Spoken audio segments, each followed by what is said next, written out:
nimubise nihave nimugurura ugurura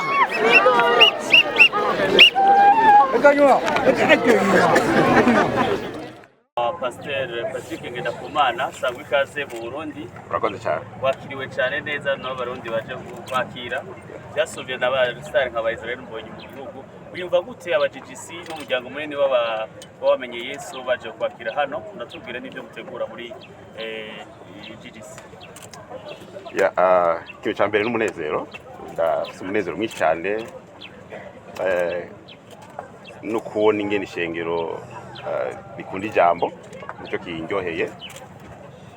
Bibiliya tubwira mu ingene Paulo yashimye ab'Itesalonike yabwiye ati kinyohera gose nuko ugiye mwakira ijambo mutajyakiye nk'ijambo ry'abantu ariko mwajyakiye nk'ijambo ry'Imana ariryo koko kandi bari kurazana ibyamwe mu buzima bwanyu.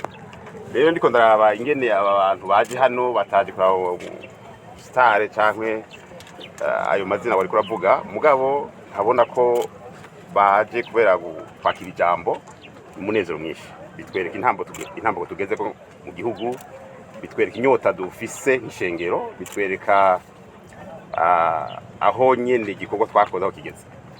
Rero umunezero nuwo ni ikaze mugabo ndafite n'undi munezero nuko iyo abantu bose biteganye gishika ijambo ivyamwa by'amabikurikiza.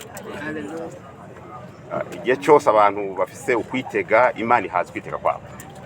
Rero abaye bari hano nuvuga ko ari berekana umutima ukwitega ingene ishengero giteze ijambo n'ingene abantu bazokwakira ijambo. Rero mbona ibizokurikizwa mbona impinduka izoba mbona ingene imiryango izohinduka.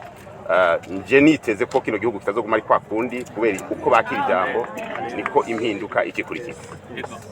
Rero uzati tuzanywe n'ibikorane twatsikorane bitandukanye kimwe nk'icyo novuga kuri w'Imana nyene itariki 7 turafite igikorane kidasanzwe kuri GGC abari kwatwumva boza kaze cyane ikimana ndungikanye gisaka Imana yandungikanye nicyo nzoba ndabazaniye.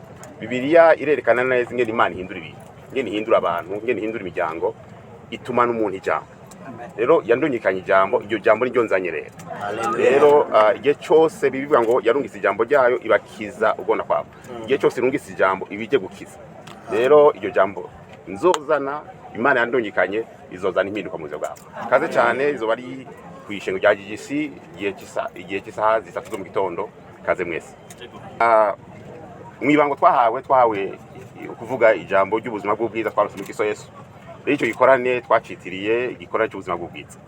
Abantu bizera cyane ko igihe yose yareka apfa ku musaraba nkeka afina ariko yarafite ikintu kimuzanye neza neza. Yavuze ngo biri tubwira ngo kubwo urukundo Imana yakunze abari mwese ngo gwatumye itanga umwana w'ikinege ngo umwizera wese ntapfe rubi ngo ariko ahagwe ubugingo budashira. Rero turi mu bantu bizera ko Yesu yafa ku musaraba kugira ngo ntidupfe rubi ariko duhabwe ubugingo budashira. Rero tuba tuje kubwira abantu ivyo Yesu yadukoreye kugira abantu ntibapfe rubi ahubwo babeho ubuzima bw'ubwiza Yesu yabateguriye. Rero ivyo gikorana kidasanzwe cyangwa kizana impinduka idasanzwe kandi tuvuze gutyo ntituba tuvuze gusa ngo mu buzima bw'umuntu umwe ni gikorane twizira ngo kizana ikintu kidasanzwe mu gihugu kizana ikintu kidasanzwe muri aka karere turimo cyane ka East Africa. Rero ni urukorekane rw'ibikorane mugabo kizotangura kuri w'Imana bikazobandanya n'icyo gikorane cyo mu kwindwi itariki 10 uheruka itariki 8 9 na 10.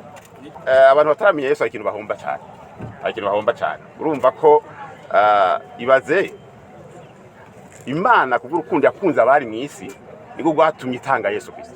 Iyaba Imana hari ikindi kintu yari gutanga abantu cyo bafashije kuko ibi bitubwira ngo kubwo urukundo Imana yakunze abari mu isi niko gwatumye itanga amazahabu. Nukubera abantu atayo bari bakeneye Yesu.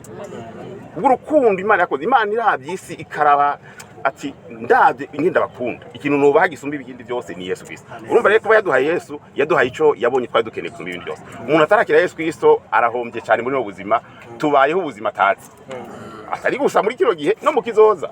Mu kino gihe turaburyoherewe mugabo siniki gihe gusa n'igihe umuntu avuye muri nosi abandanya baho ubuzima bw'ubwiza. Rero umuntu adafite Yesu Kristo simboni kuntu abayeho nabayeho gusa nabayeho namba ari mu rupfu kandi akazobandaniza mu rupfu nyine. Cyo gituma umuntu wese yo kumva ari nojwi nibaza ko ari igihe cyo kwakira Yesu Kristo. D'ailleurs hari igihe kutakira Yesu Kristo byari biri uko umuntu afite Yesu Kristo wamenga ibintu byo hasi. Ubuye kutakira Yesu Kristo nibyo byo hasi ahubwo. Ubu old fashion ni by'inyuma umuntu ari kuri style wafite Yesu Kristo. Thank you. Ya icyo novuga ugwaruka nibaza ko igihugu cyo kirahindura ibyumviro hari igihe ugwaruka wamenga ntacyo bashoboye ariko abantu bose baramaze kubona ko ugwaruka rufite gishoboye. Twese bamwe muri twebwe twatangwe amashengero turugwaruka twarabandanije hari abantu icyo gihe bibaza ngo ntacyo twokora mbwa twaragikoze kandi turabandanye. Cyo gituma ugwaruka sinovuga ngo ni Burundi bwejo ni Burundi bwa none ugwaruka ni go twebereye ibi turiko turubaka nibyo tuzobana twubaka n'ugwaruka. Ugwaruka rero duhaguruke dukore kandi vraiment ndiko ndaraba ibyo turiko turakora ni ntabwo ishimishije ahubwo tubandanye. Ndiko ndaraba akandi kantu novuga nibaza ko kiri kintu dukwiye guhindura ibyumviro tugwe kumenya ko umuntu azanye ishengero ntazanye ikintu cyo hasi.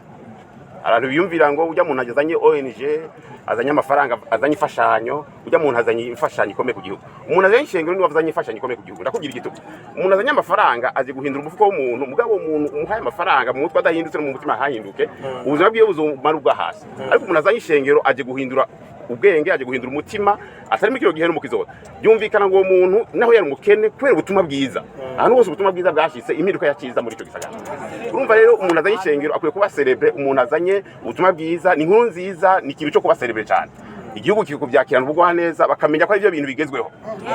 Nibyo bintu bigezweho niyo mfashanyo ku byukuri abantu bakeneye. Izindi zose ziza gusahiriza mbwa ifashanyo nyamukuru n'ubutumwa bwiza. Thank you so much.